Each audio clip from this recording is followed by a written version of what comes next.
Hi there everyone, right, back again. Last week we did the air filter on Pinzgauer.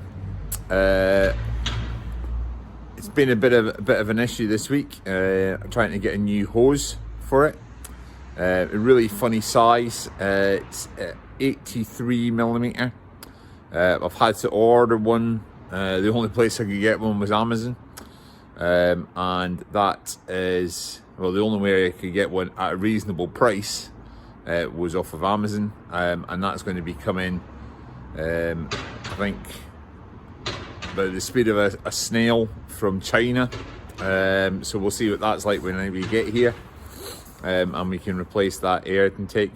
In the meantime, I've decided that air box needs a bit of a clean and a repaint, so I'm going to be doing a bit of that. And I've also been shopping for more bits to complete more of the service tasks, just as a bit of an idea of what's involved in all that service stuff. I've laid it all out.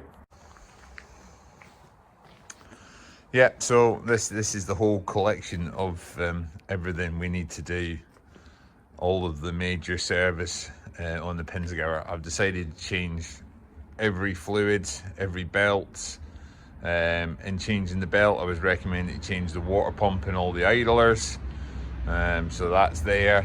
I've got the brake pads there to do, and I've also got a couple of little bits of bling to deal with as well. All the oils and fluids and things we need to do there, and our just for the whole so the whole kit and caboodles there. That's the old air filter in the box, just so the idea of how much stuff it takes to do the full change. This is everything apart from the portal hubs. Bit of a discussion going on about what oils that should have in it, so hopefully we'll get that fixed and we can give you what recommendation we need for things when we get there.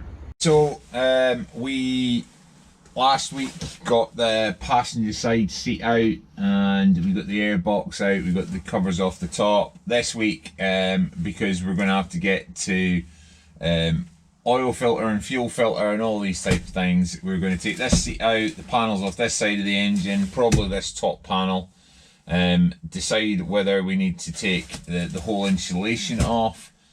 Quite a bit more stripping to do this service. It's quite an awkward engine to service in this setup. I'm surprised, having owned a 101 before, there was maintenance hatches and things to do maintenance on the engine, but this engine certainly seems, or this vehicle seems to be far more tightly built around the engine block. So we've got to work with what we've got. So we're going to have to strip out a few more things and make some more access.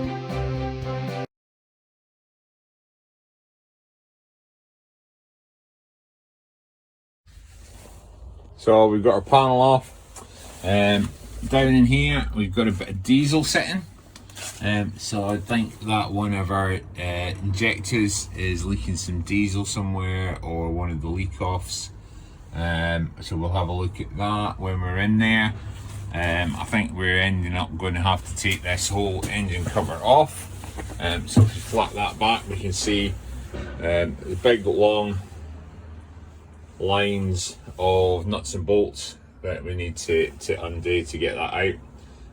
So we'll get on with that, I think, and we'll get right down into the guts of the engine.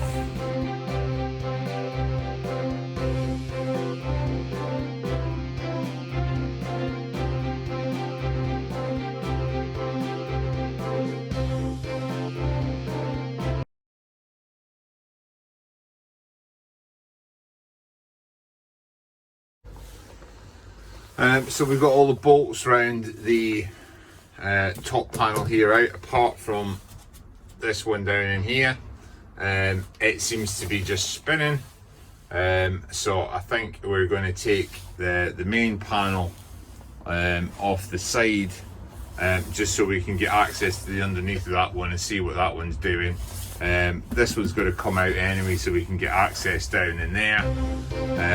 So we'll do that and we'll see how we're getting on.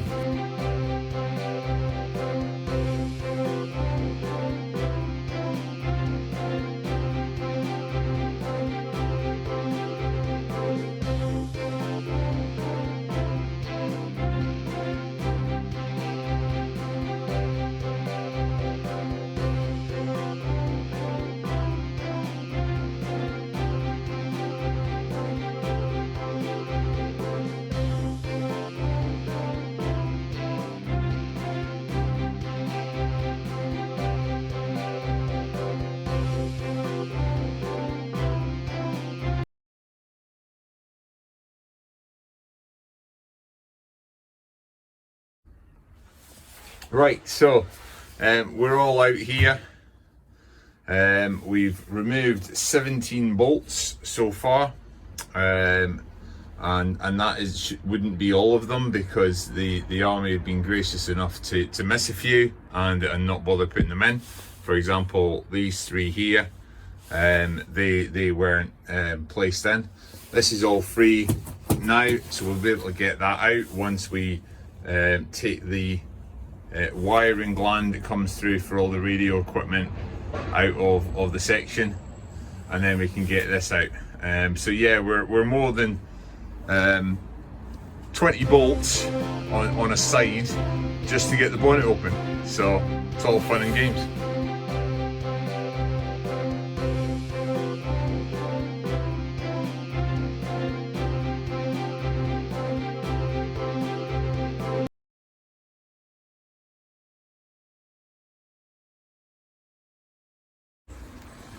So that's out now. It took a bit of wangling to get round our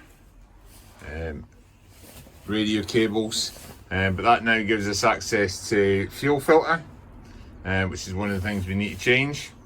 It's going to let us figure out where this amount of diesel is coming from down there. We'll have a look at some of these pipes and the injectors in there to see where we think that's coming from. It's not immediately visible, so we'll have a look at that. And then we've got our belts.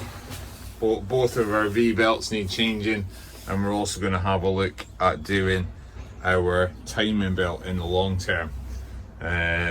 All of the jobs to do in there. Big long list of things. So after lots of head scratching and stuff, this bolt's still not moving. I think it's going to end up having to have the head cut off it. We can't get to the underneath because it's in the air tunnel, which we can't get to without having that plate off first. So I think we're in a kind of catch-22 about how we get to it. I'm going to have a look at how to get the insulation fully off. I think the gator's going to have to come off the gear stick to do that, so I'm going to have a look at that first. They've got a Phillips head screw, so we'll get that done.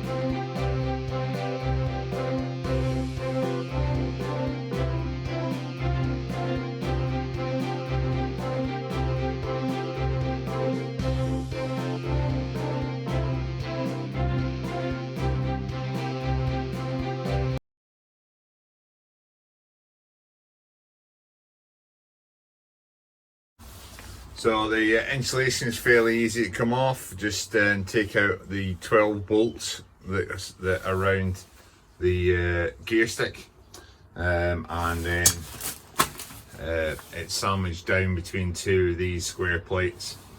And once that's out, then we can get that threaded off and we can get that out of the way. And hopefully you might be able to get to the underneath of this bolt from through with the gear stick opening.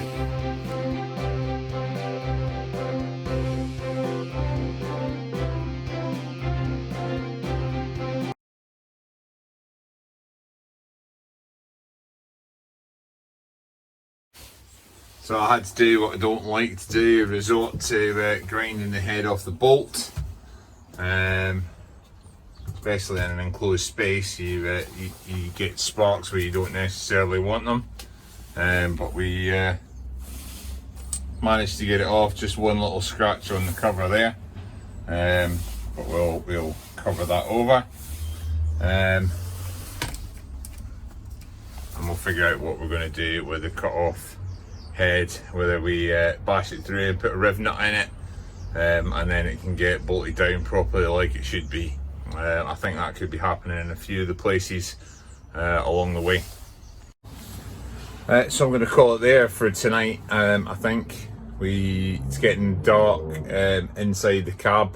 I might go and paint some air filter and the badge that's to go in the back that needs to go from being silver to black. As you can see from my breath, it's not exactly warm here, so doing little nofting is quite often the key. So we've made progress. We found where the fuel filter is. That's probably going to be one of the next things we can do, is get that fuel filter off and swapped. There's two filters in the fuel system. One's a water separator and one's a filter. That's the actual engine filter. The other water separator I think we get from under the other side of the engine cover. So that's going to have to come off fairly rapidly as well. So we'll get to that tomorrow.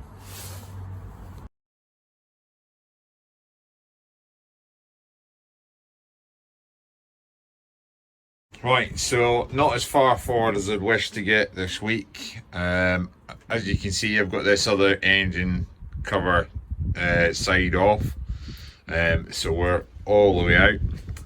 We can see that how much of the engine is really good recent refurb, with the exception of all the exhaust manifold and things. They're all quite old. They could do with the rub down, but I'm not going to go to that extent at the minute. So I've got all the engine cover off here. It's all had a good clean, rub down. I've decided that it's not going to get repainted or anything.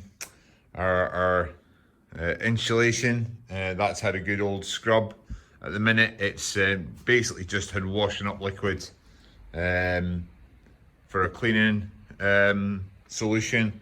I think we need a vinyl cleaner on it, but when we get that done, I think that's going to come up quite nice. There's a couple of oil stains and things that we need to get off it, but that'll be in nice good condition when we get there.